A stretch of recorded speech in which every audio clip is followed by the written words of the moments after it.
Hello students, welcome back to Sachin math classes. जो हमारा MSc का मैथ चल रहा है partially differential equation and mechanics, उसके भी हमने मैकेनिक्स पार्ट को स्टार्ट कर रखा है। पार्शियली डिफरेंशियल इक्वेशन को कंप्लीट कर लिया था हमने। मैकेनिक्स का भी हम लेक्चर नंबर 8 के ऊपर बात करें। 7 लेक्चर ले लिए हैं, उनका लिंक नीचे डिस्क्रिप्शन में दिया हुआ है। एमएससी के बहुत सारे मैथ पढ़ाए हैं मैंने, उनका लिंक भी डिस्क्रिप्शन में है। और अगर नोट्स का पीडीएफ चाहिए तो नीचे डिस्क्रिप्शन में टेलीग्राम चैनल दिया हुआ है हमने, ठीक है, वहाँ से जाके आप नोट्स ले सकते हो बेटा। तो शुरू करते हैं आज का टॉपिक। आज का 8th नंबर टॉपिक हमारा क्या है बेटा? Integral equation of motion. क्या है? Integral equation of motion. ये ऊपर वाले 7 लेक्चर हमने यहाँ तक कंप्लीट कर लिया है, आज 8th लेक्चर के ऊपर आए हैं और आगे के लेक्चर प्लान आपके सामने लिखा हुआ है, ये हमारे आगे के लेक्चर रहेंगे। तो इंटीग्रल इक्वेशन ऑफ मोशन क्या होता है बेटा? देखो, ए सर्टेन फंक्शन क्या है? फंक्शन हमारे किसके है? फंक्शन किसके में है? टी में है, क्या वाई है, पी आई में है। आपने पढ़ा था, ये किसने दिया था बेटा? हिलमंटन भी थे हमारे, हिलमंटन वेरिएबल भी थे। टी, क्या वाई, पी आई क्या थे? हमारे हिलमंटन वेरिएबल भी थे। और ये हमारी क्या है? सर्टेन फंक्शन, ये हमारा सर्टेन फंक्शन है, is called integral equation of motion. Integral motion कब कहलाएगा? ये हमारा आपने पढ़ा होगा। ये किसकी इक्वेशन है बेटा? ये हिलमंटन इक्वेशन है। कौन सी है? हिलमंटन इक्वेशन है। ये हमारा क्या है? हिलमंटन फंक्शन है। जब ये इंटीग्रल इक्वेशन ऑफ मोशन कब होगा? If for any motion of the systems F retain a constant value C. जब ये हमारा एफ, फंक्शन ऑफ एफ है, ये टी, क्या वाई, पी आई में हमारे किसके कांस्टेंट के इक्वल वैल्यू देगा, तब ये क्या कहलाएगा? ये हमारा इंटीग्रल इक्वेशन ऑफ मोशन कहलाएगा बेटा। देखो दोबारा रिपीट करते हैं, मैं क्या बोलना चाह रहा हूँ। ये क्या है बेटा?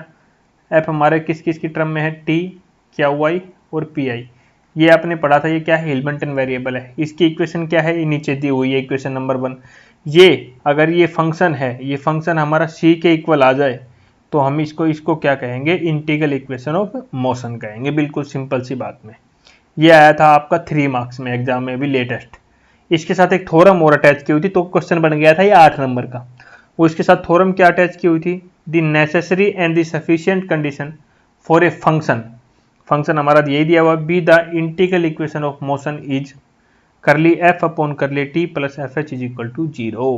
ये हमें प्रूव करना, ये इसके साथ दिया हुआ था। तो ये टोटल 8 मार्क्स का क्वेश्चन था।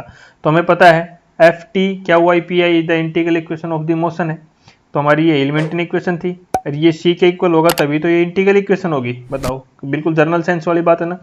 अभी मैंने पढ़ाया था कि एफ टी, क्या वाई, पी आई किसके इक्वल है? सी के इक्वल होगा, तभी तो इंटीग्रल इक्वेशन ऑफ मोशन कहलाएगी। ये पूरी चीज ही तो इंटीग्रल इक्वेशन ऑफ मोशन अभी पढ़ाई ना मैंने, तो लिख लिया मैंने। इसको इक्वेशन 1 लिख लिया, इसको इक्वेशन नंबर 2 लिख लिया। अब इस इक्वेशन 2 को हम डिफरेंशिएट कर देते हैं बेटा।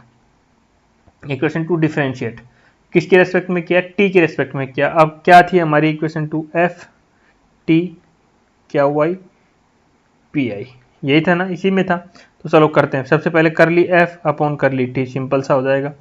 फिर क्या करेंगे? करली देखो, पहले हमने फंक्शन किया, ठीक है बेटा, ठीक है बेटा, फंक्शन का किया टी की रेस्पेक्ट में, फिर टी का किया टी की रेस्पेक्ट में, प्लस का साइन। फिर करली एफ का किया हमने क्या वाई की रेस्पेक्ट में, फिर करली क्या वाई का किया हमने टी की रेस्पेक्ट में, प्लस का साइन। करली एफ का किया हमने करली पी आई की रेस्पेक्ट में, करली पी आई का किया हमने टी की रेस्पेक्ट में। तो ये हमारा हो गया बेटा, आ गया। करली टी आई से करली टी आई कैंसिल हो गया, हमारा 1 आ गया। तो ये हमारा इसका डिफ्रेंशिएशन आ गया अंदर वाले टर्म का, यहाँ तक ठीक है बेटा। यहाँ मैंने, क्योंकि यहाँ इनके साथ आई था तो मैंने समेशन बाहर ले लिया। टी वाले टर्म को ऑलरेडी अलग से बाहर लिख सकता हूँ। इसके सामने आई की वैल्यू 1 से लेकर एन तक समेशन में दिखा दिया मैंने, इज इक्वल टू 0। अभी आपने लेटेस्ट अभी ये पढ़ा ना बेटा, ये किसके इक्वल है? ये सारी चीज़ें ये पढ़ा ना, इनकी वैल्यू यहाँ पुट कर देते हैं, ठीक है। तो क्या हुआ? किसके इक्वल था हमारा? करली एच अपॉन करली पी आई, और करली क्यू आई डॉट है बेटा। क्यू आई डॉट को क्या लिखें? डॉट का मतलब डिफरेंशिएशन, इसका कि del q i d t, इसको लिख सकते हैं। इधर पी आई डॉट था, करली माइनस करली एच अपॉन करली क्यू आई के इक्वल था, तो माइनस इसकी वैल्यू क्या होगी? माइनस करली एच अपॉन करली क्यू आई था, तो इसको पी आई डॉट को हम क्या लिख सकते हैं? करली P I upon curly T लिख सकते हैं। तो ये वैल्यू, इसकी वैल्यू इसकी जगह ये पुट कर दो, ठीक है बेटा। करली क्या हुआ अपॉन करली टी के जगह पे करली एच अपॉन करली पी आई पुट कर दिया, दोनों पुट कर दिया बेटा। अब इनका डिफरेंशिएशन करके देखो, ये किसका डिफरेंशिएशन है? एफ और एच का डिफरेंशिएशन है। किसका डिफरेंशिएशन है? एफ और एच का डिफरेंशिएशन है बेटा। तो मैं इसको लिख सकता हूँ एफ एच। कैसे लिखा बेटा ये एफ एच? अब आपका क्वेश्चन बोला सर ये तो एफ एच का अगर आप डिफ्रेंशिएशन लिख रहे हो तो आपको लिखना चाहिए D by D T F H लिखना चाहिए, लेकिन आपने तो क्या लिख दिया बेटा, डायरेक्ट एफ एच लिख दिया। बेटा अभी हम अगले ही लेक्चर में ना एक थ्योरम पढ़ेंगे, Poisson bracket, Poisson identity, Poisson properties, उससे ये एफ एच, इस चीज़ को क्या लिखते हैं बेटा, हम पूरी को एफ एच लिखते हैं। ये अगले लेक्चर में सीखेंगे। ये टॉपिक मैं आगे करवाना चाहिए था बट मैंने पीछे क्यों करवाया, क्योंकि इस क्वेश्चन के साथ आपका ये एग्जाम में आया हुआ था। तो इस चीज़ को याद रखना, इस पूरी चीज़ को हम क्या बोलेंगे बेटा, एफ एच बोलेंगे।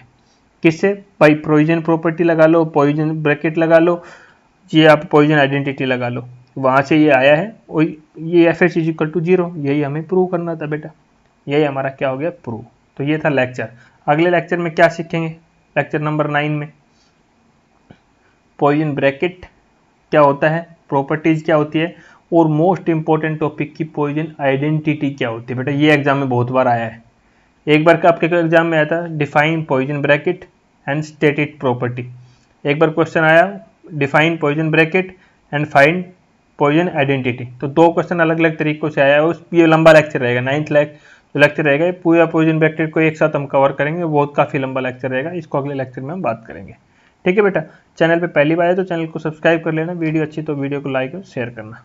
Thank you.